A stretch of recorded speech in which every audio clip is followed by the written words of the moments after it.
Good evening, folks. This is Diamond with the Oppenheimer Ranch Project, bringing you a grand solar minimum update on Monday, January 15th, 10:42 p.m. Mountain Time, 2018. Volcanoes, they's exploding.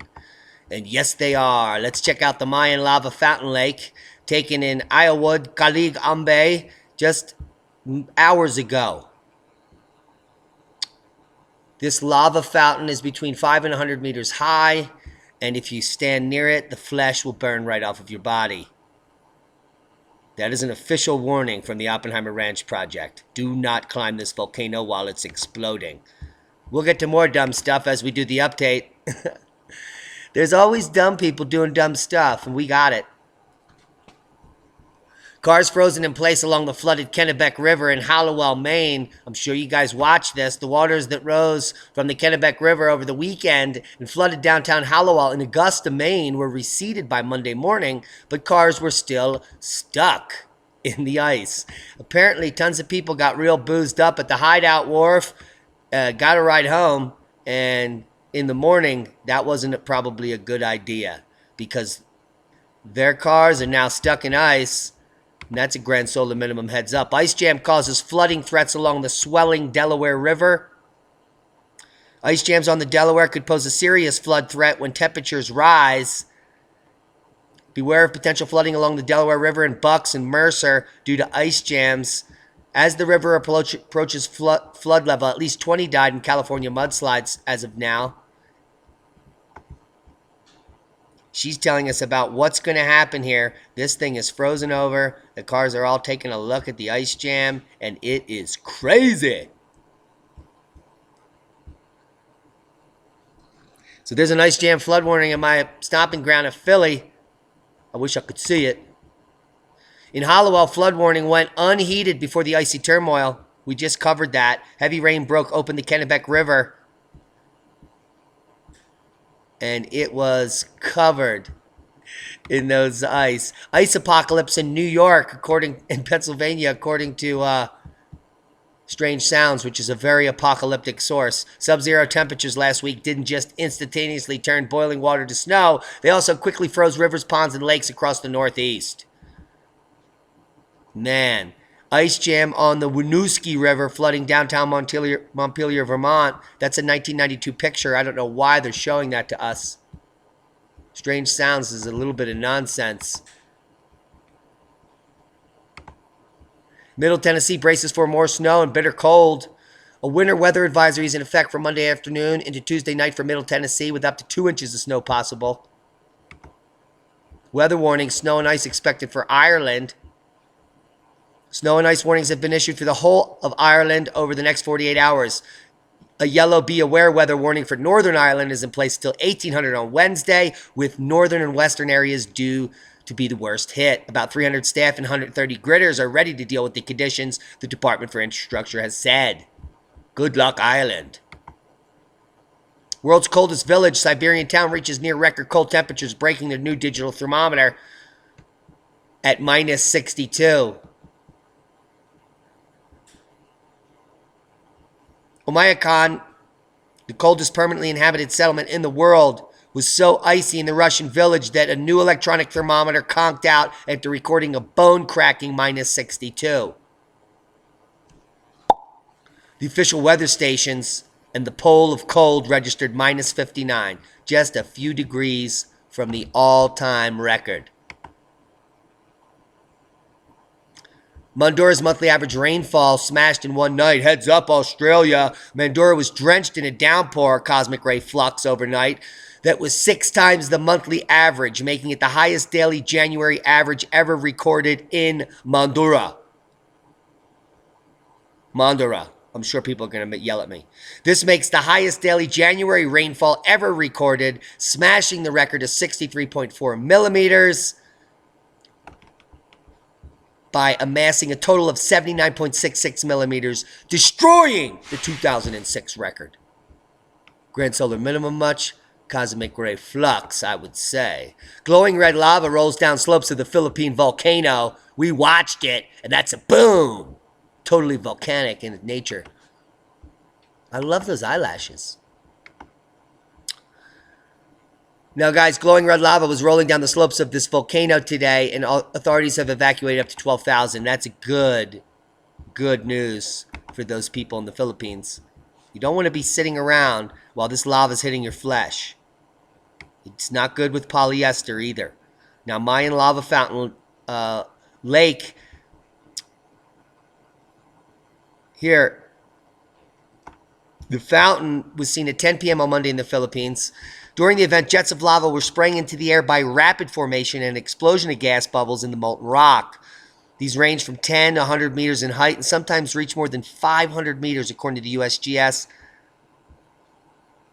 The government agency said the lava fountain event could be one of the factors for raising an alert level to 4. Level 5 would indicate an eruption is in progress, and thousands fled from their homes as lava oozed out of the rumbling volcano on Monday.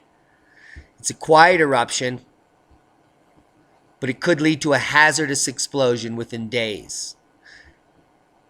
More than 12,000 people have been ordered to leave their 7-kilometer danger zone around the crater as officials warn of them of the potentially destructive mud flows and toxic clouds.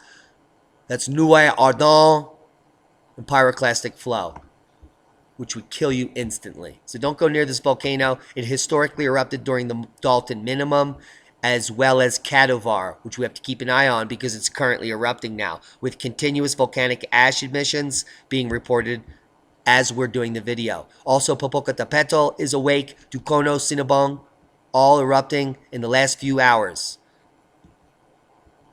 Now, guys, that's a sister volcano, Kadivar, to Mayon. They both have historical, legendary eruptions in 1814, which is directly related to high cosmic ray flux. The current status is still at 3 at Mayon, but that could change at a moment's notice.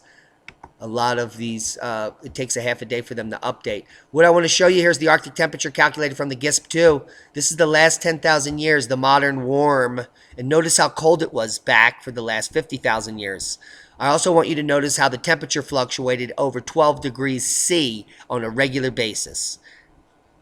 Every few thousand years, 2 to 10,000 years, the temperature went up and down. Take a look at that. And then it rose 10, 20 degrees without carbon dioxide. Well, this is the full GISP-2 data set. It's 105,000 years of data starting here on the blue. And you can see the whole last 100,000 year Milankovitch cycle with the sea level rise event and the gradual fall off for 100,000 years. And here's the next 100,000 year event, the one that we're in the modern warm for. What I want you to notice is the length of the modern warming is half of a great year, 12,000 years. The same as this one, about 12,000 years. It's followed by a drop-off into major glaciation, which is where we're headed. And you can see the nice precession of the equinoxes, 20,000 year cycles here, expressing themselves in major, rapid temperature changes on the planet. Up and down and up and down every 20,000 years. Up and down and up and down, up, down. Let's go to a finer grain Greenland GISP-2 core, the last 10,000 years. You can see where we are today. This data point is in 1905. As we were rising up out of the Little Ice Age, we're still rising up till today. Still below the medieval warm, the Roman warm, and the Minoan warm. As the cycle drops into cold.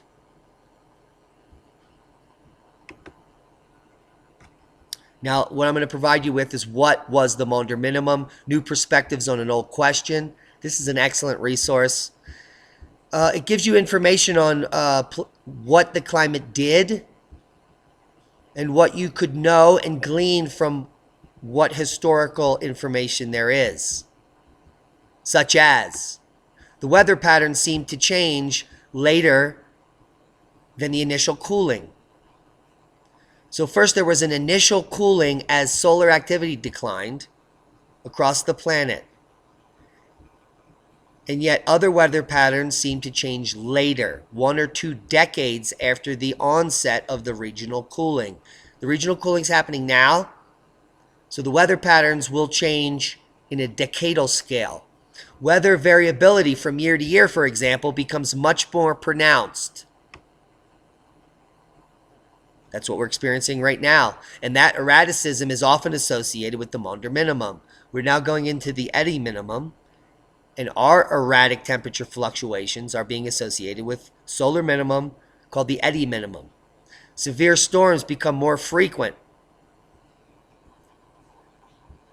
In the autumn, winter, and spring, easterly winds, a consequence perhaps of a switch in the setting of the North Atlantic Oscillation, increasing the expense of westerly winds not 20 years earlier. Now, all these weather conditions mattered profoundly on the inhabitants of England and the Dutch Republic, maritime societies that depended on waterborne transportation. Rising weather variability made it harder for farmers to adapt to changing climates, but often made it more profitable for the merchants to trade the grain. More frequent storms sank all manner of vessels, but sometimes quickened journeys.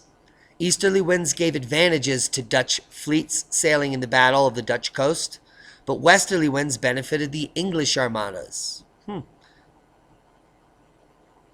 So this goes on to tell you about some historical information during the Maunder minimum. I suggest you read up on it. It tells you about the cooling across the planet and how it affected different regions. Crop loss, famine,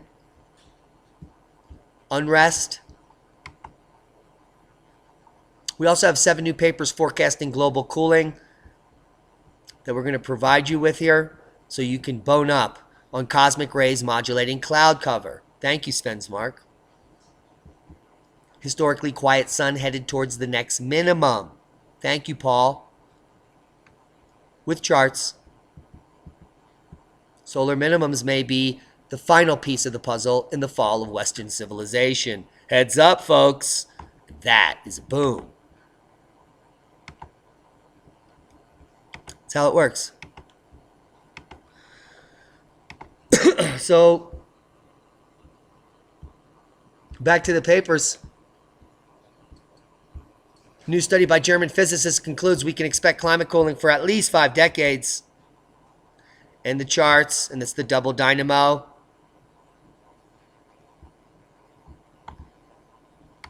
There's the prediction. We'll be sharing ours shortly. Our sun is slowing down in its middle age. As Earth warms, the sun is remarkably quiet.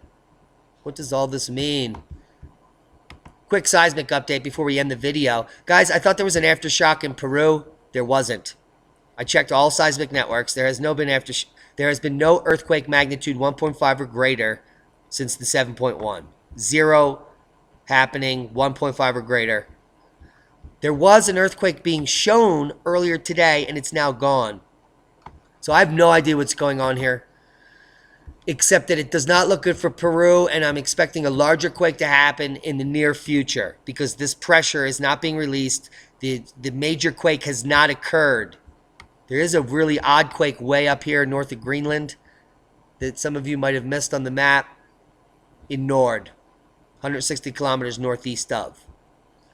So that's just a heads up for the Peru region. There are no aftershocks popping off. And we would expect dozens by now with a magnitude of that size in the 5 range to have hit. And they haven't. And a lot of times that means that this is just another pre-quake to the main quake. Space weather is up. The KP has been at 2 or 3 most of the day, I believe. I haven't really checked.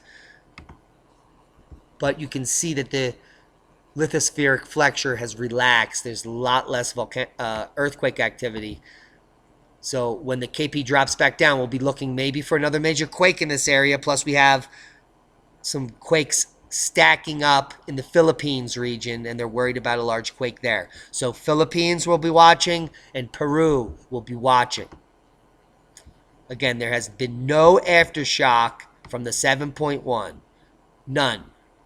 Although the USGS was showing a 4.3 earlier today, it is now gone, and there are no earthquakes being reported from any other monitors.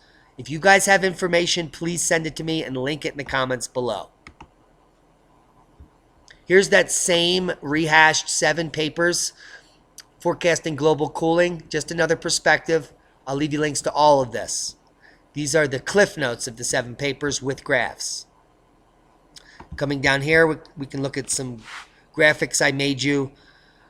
And I don't have the main one loaded up, so we'll do that in a different video. But this is basically the GISP2 with a downward arrow towards the eddy minimum, which is down here. We're at the star, and we're beginning the drop-off.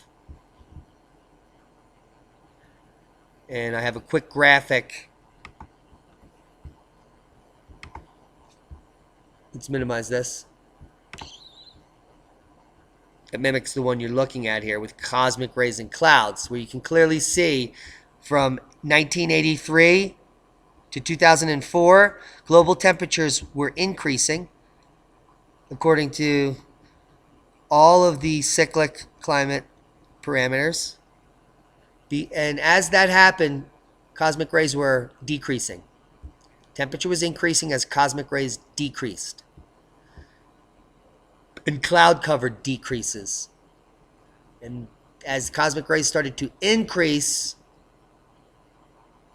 cloud cover will increase and temperature will drop. It's an inverse relationship. It's called the reverse correlation. So that's a heads up. And the next 2 cycles are predicted to be even lower than cycle 24 currently is. Cycle 25 is predicted to be at Dalton minimum levels. Cycle 26, lower than Dalton at Maunder minimum levels. And that's a boom. Hope you got something out of the video. Share this with like-minded people. Subscribe to our channel if you haven't. There's a lot more I could have covered. There's so many things happening on a daily basis. I can't cover them all. I'm really upset about a comment I got in yesterday's video where someone says that every day I say the same exact thing. That person has a long way to go, and it's unfortunate. Start preparing now. There's a way to survive and thrive. Put yourself near like-minded people, far away from the coast, far away from volcanoes and fault lines.